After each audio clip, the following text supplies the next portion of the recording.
Why can't Basic Fun make a decent arcade cabinet? The answer is found in two things. Number one, their career page. Number two, the magic word, benchmarking.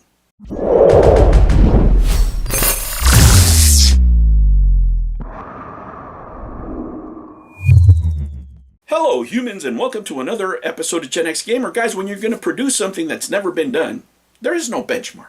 You can make whatever you want, right? It's like when they made the pet rock. There's no standard. You just see if it fits, right? Let's throw it out there and see what happens. But when you're trying to sell a product that there's already an established market for, you need to have a benchmark. You need to have the right people in place to develop those products. You need to have experts in that field leading those projects.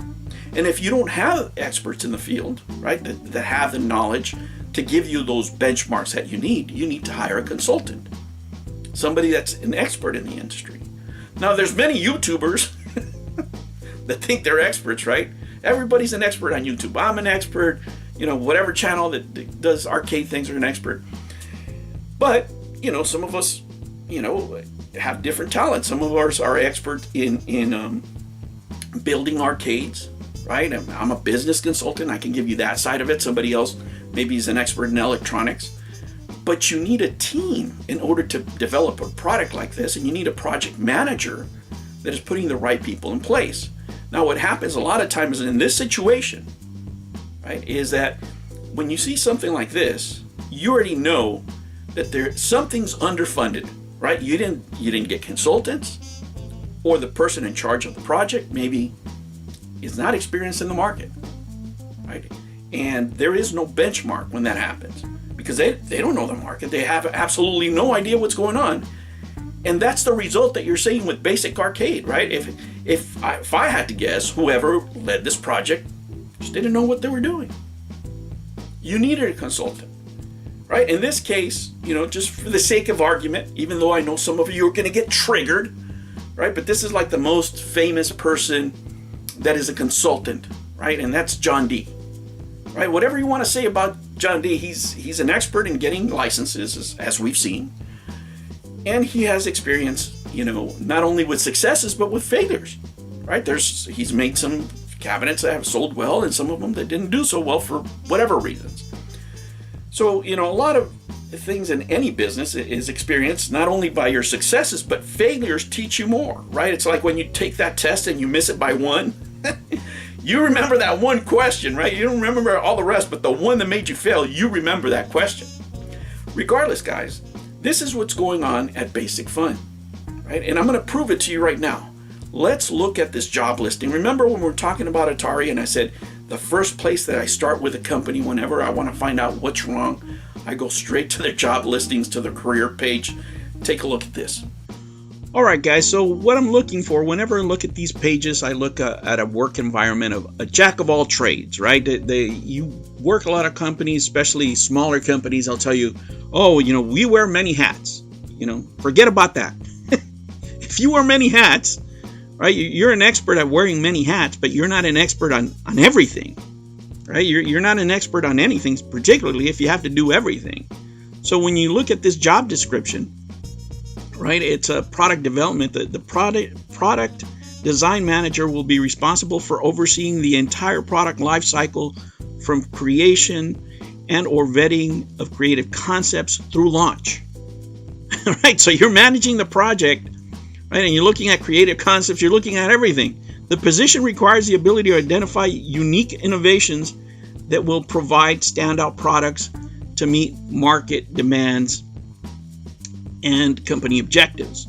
Now, if you're making products like these, you would think, I'm thinking industrial engineer, right? That's really what you want, because you're going to be designing stuff from scratch, especially when it comes to arcades. You're trying to replicate things. You're trying to see what the best, functions of each component is. You want to be competitive. You already have some experience, right? But when you look at their product creation, and some of the requirements here. Develop creative product solutions and requirements based on market and consumer insights. So this person has to have already right? An experience on this. They have to create 3D mock-ups and kit-based models to communicate, scale, and function if necessary. All right, so again, I'm thinking engineer, right? You're talking about function. Prepare control drawings. Again, I'm thinking engineer. Parts list and descriptions for the construction of prototypes and tooling models. Yes, I want this engineer on my team, right? How is he going to have the ability to know the markets? We don't know that because engineers are not marketers, right? That's where the role of a John D and the role of an engineer are separate completely, right? But you're looking at a job listing here where they're going to want them to do both, right? For the same price. Do the job of 2 for 1. So now they have to be, on top of that, they have to be a project manager, right? You have to manage product development timelines and milestones, ensuring projects are delivered on time and within budget. Okay, so there's no project manager there, right? They're going to lead this too? They're going to monitor project progress and address any issues and roadblocks. So there's no quality team either. So this guy is doing everything.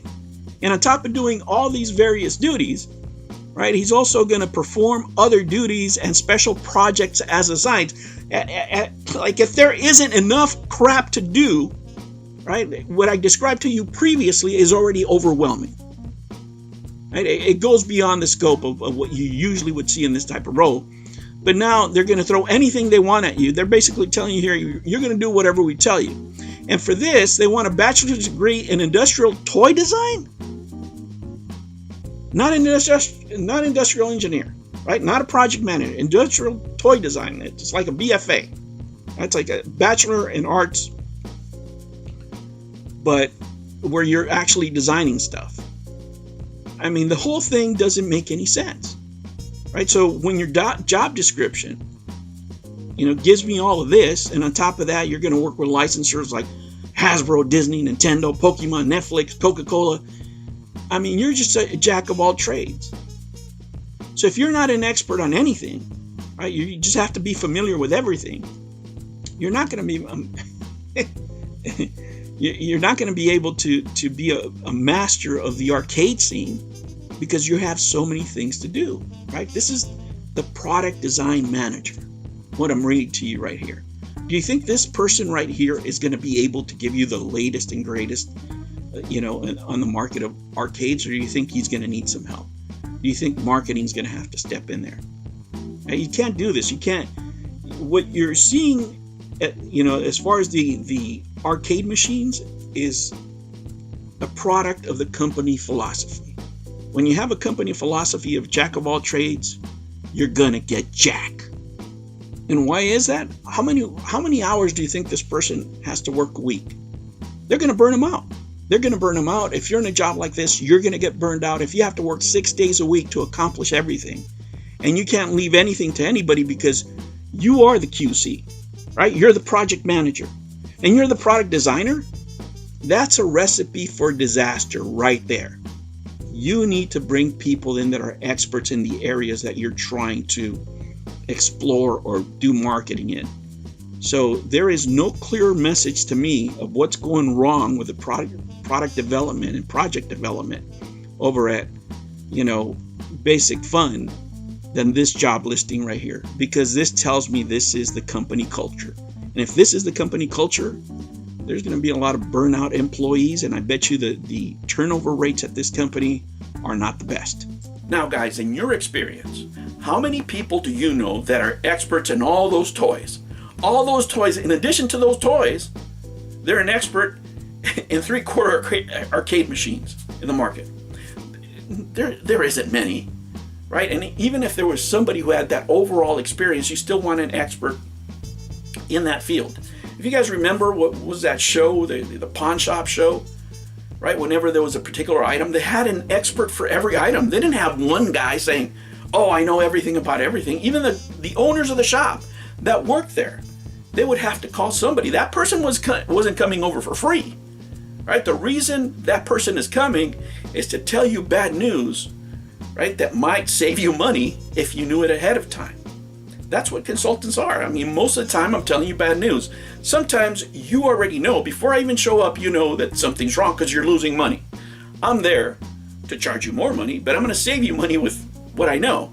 That's what our consultants are for, right? So you want a consultant in this area to help you establish a benchmark, not only in expectations and customer expectations, but also in pricing, right? So for example, right, let's just give you an example of what just happened. The WrestleFest. Oh, they couldn't get all the licenses. Couldn't they? Guys, as far as licenses, you can get anything you want, but you need that cheddar, right? What it boils down to is you didn't want to pay the money in order to get those licenses because you didn't think there was enough value there, and you thought you could sell more without those licenses, and you would still have a successful launch, right? When it comes to the WWF, if you had a real expert there, they would have told you you're insane. You're absolutely insane. You're not going to get away with, not having those characters and still call it WrestleFest. Right? So maybe you had to up the price, right? Could you have sold that cabinet for $6.99, right, and still have all the characters? You probably could have. You could have made some extra money by having a stool there you could sell. Maybe another option, maybe a sticker package, that was a basic one and you can upgrade it. There's ways of marketing things where you can, make your money back. Right? You can start with a basic set, upgrade it, whatever. But they didn't have any of that. They decided to go with it to the lowest cost possible. Let me see how much these people will accept and still charge them $600. That was the idea. That's not going to work. Not in this market. Not when you've had Arcade 1-Up done what you're trying to do over and over again, and they've already failed doing that. And you don't have anybody on staff to go, you know what, guys, this sounds... Nobody. I mean, who's in charge of this product, right? Who's in charge of this project? You already saw the expectations that they have on their career page. There is not one person that's going to be an expert in all those things that knows the market. And it's just insane to think about that a person is going to manage all those. You need a single project manager for every single arcade cabinet that you're going to make. And they need to have that experience. If you don't have that experience, if you only have production experience, make sure somebody else is handling the marketing, or at least you have a consultant for marketing, right? A consultant for specs. Eventually you're going to get it. Eventually you're going to develop that in-house experience. But when you don't have benchmarks, guys, it doesn't matter what business you're in, it's going to seem like you're flying blind. And that's exactly what you're seeing here at Basic Fun. They're flying blind because before they even start the project, they don't have a benchmark. All right, humans, those are my thoughts. Make sure that in your business you have benchmarks. If you're still, starting something brand new, it doesn't matter. But if you're going into an established market with customers having expectations, with social media having expectations, you better know what the hell you're doing, or else you get videos like these. All right, guys, I'll catch you on the next one. Take care. Well, you made it this far. Might as well like, subscribe, and join if you can. I'll catch you on the next one. Take care.